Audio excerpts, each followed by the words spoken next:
I don't think the scoreline is a true reflection of the way we played.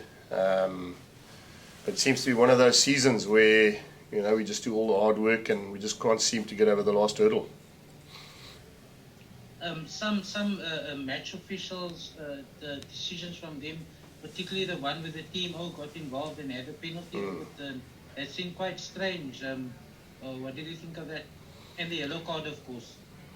Yeah, so look, I think there are clean-outs like that all over the game, so I don't even think it was a penalty, but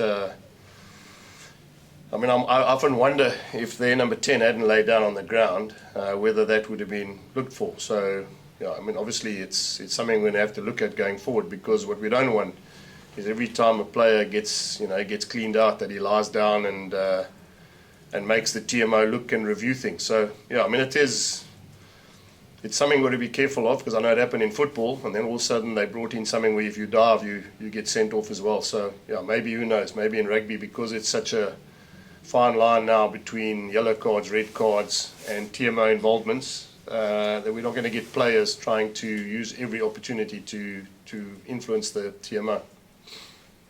But as we all know, away games of 50-50 calls tend to go against you.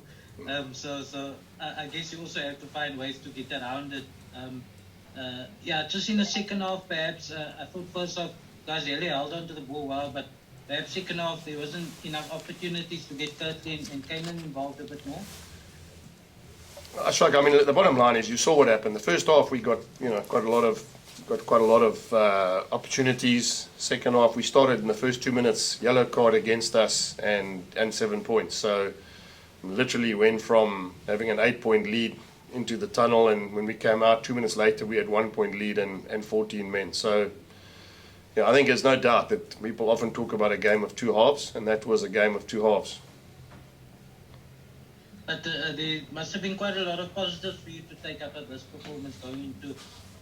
Yeah, look, I think at the end of the run, Kirtley and Kainan were excellent. Also the forwards got stuck in. Yeah, look, after the run-in we've had now, Ashfaq, we haven't won for a while, and obviously the confidence is a bit low.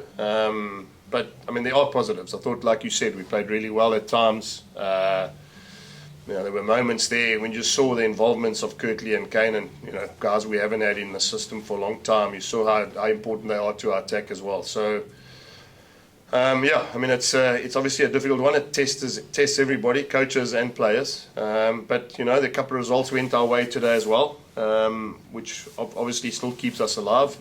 And we've got 2 games at home, so we've got to make sure now, we can, as I said, not replicate that result, but replicate some of that performance and then get over the last hurdle.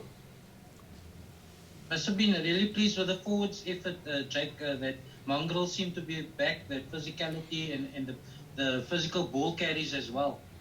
Yeah, look, as I said, in the beginning we were nice and direct. We went through them a few times.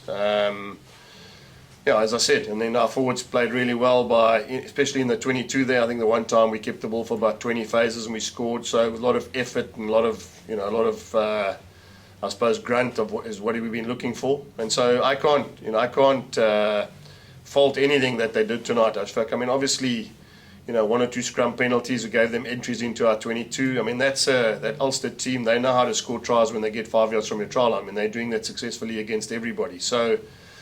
It's easy to talk about how do you stop their maul, but if they've got such a good maul and they're successful like they are, not only against us, against everybody, we just probably had to be a little bit more aware of not giving some penalties, which we did at crucial times. There were, often people talk about momentum changing. I think there were a couple of times where we were maybe just looking like we changed the momentum and we'd get them another entry into our 22. Jake, I saw Kirtley's left knee was wrapped up a bit. Is he okay for next week? Yeah, he'll be fine. I think, again, he just said he had a bit of a lummy on his leg. I left him on for as long as I can, because I think that he's one guy who could have scored a 60-metre try, and obviously, at that point in time we were 6 points behind, so it was a bit of a risk, but I just thought the game needed him as long as possible, because I always had a feeling that maybe this would be the game where we would score in the last play of the game, unlike what's happened in the last couple of weeks. Just finally, Jake, I know it's another defeat, and you said before you really want to win from this game, but do you have belief and a bit more confidence now for Toulouse?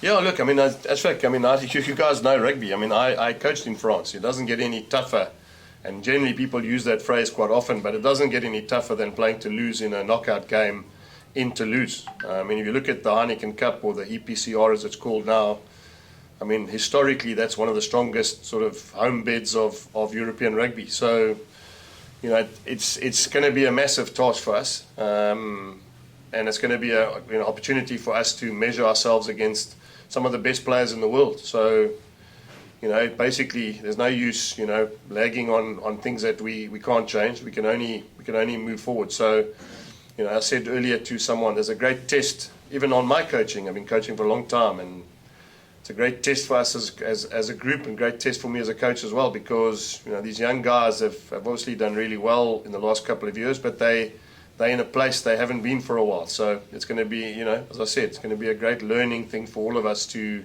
see how we can get it right. And no other injuries, eh? No. I just think, as I said, a couple of guys with bumps and bruises. I think Marco van Staren, he just limped off as well. I think he got a bit of a contusion on his leg as well. But yeah, I mean, nothing. I don't think anything serious. Okay, thanks a lot, Jake, man, and safe travels. Thank you. Thanks, Ashfaq. Thank you. Yes, bye.